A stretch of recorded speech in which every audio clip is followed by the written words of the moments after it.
సంక్షేమం అభివృద్ధి రెండు కళ్ళు. ఉచితాలు బంద్ చేయి ఫస్ట్. ఇవి ముందుకెళ్ళాలంటే కేంద్ర రాష్ట్ర ప్రభుత్వాలు కలిసి నడవాలి. ఎన్నికలు వచ్చినప్పుడే రాజకీయాలు ముగిశాక అభివృద్ధి సంక్షేమమే లక్ష్యం. చూద్దాం ఎంతవరకు. రేవంత్ రెడ్డి నువ్వు మా డైలాగులు చెప్తున్నావు కదా, డైలాగ్ కింగ్ కదా నీ పేరు. ఆదిలాబాద్ సభలో సీఎం రేవంత్ రెడ్డి ఎలాంటి ఇబ్బందులు లేకుండా 2 ఏళ్ల పాలన సాగించాం. మరి బీఆర్ఎస్ హయాంలో ప్రతిపక్షాలను మాట్లాడే అవకాశం చిక్కలేదు. ఇప్పుడు అలాంటి పరిస్థితులు లేవు. రానివ్వబోమన్న ముఖ్యమంత్రి.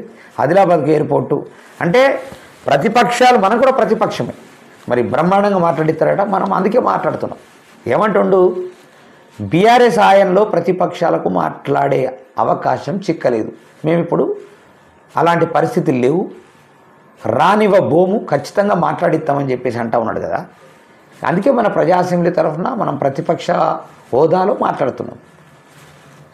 ఎందుకు లేదు మనకు హక్కు? ఖచ్చితంగా ఉన్నది కదా.